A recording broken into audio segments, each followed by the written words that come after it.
Today, on Running to Him, we are to do only good. God will take care of the rest. If you're joining us in going through Proverbs, today's reading is Proverbs chapter 25, verses 13 through 28, and we will concentrate on verses 21 and 22. Proverbs 25, verses 21 and 22 says, "If your enemy is hungry, give him food to eat. If he is thirsty, give him water to drink. For you will heap burning coals on his head, and the Lord will reward you." Now, in the last 3/4 of the verses in Romans 12, Paul gives examples of how we are to act and treat those around us. In verse 20, he quotes this section of Proverbs 25. We are to treat our enemy with kindness and respect.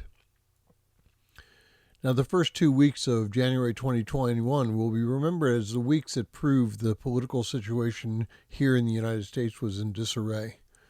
3/4 of 2020 showed that we were unprepared to come together as a nation to face and defeat a medical pandemic. But the first 2 weeks of this new year showed that we were broken as a nation. As the first 3 years of this administration came to a close, there were two competing political groups, those for and those against President Trump. Evangelical Christians were an important voting bloc for the Trump administration, as well as those who felt that the other side was the enemy to everything they believed, desired, and hoped for. Many from those two groups egged each other on and built upon each other's frustrations. This culminated on taking some matters into their own hands and attacking the part of the government that they felt was attacking them. Some Christians reacted to those who they thought were the enemy by attacking them, not ministering to them. They responded in hate, not love, and the other side reacted in hate and retribution. Two things resulted as a result of the fray. Anger increased, and Christ was scandalized. Now, whether we like it or not, people are going to judge us through what they see us do and speak.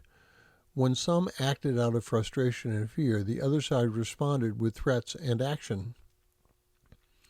While both sides lost, so to speak, those who share Christ's name allowed Christ to be dragged through the mud.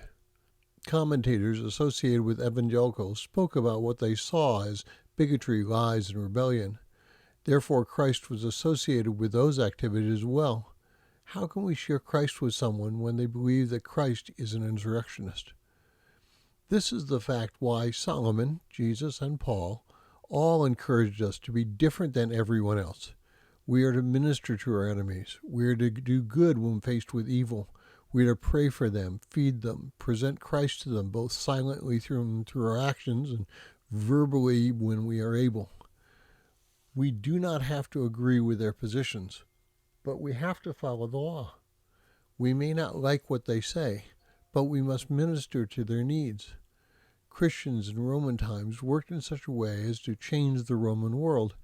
They did it by living their lives completely for Christ. They didn't like the politics. They didn't agree with the corruption, but they ministered to those in need and changed the world. Thank you for listening. We pray that today's devotion was meaningful to you. We would love to hear from you. You can use either Facebook or YouTube to like, subscribe, share, and tell others about us. If you would like to contact us, you can reach me at phineasjacobus@runningtohim.net.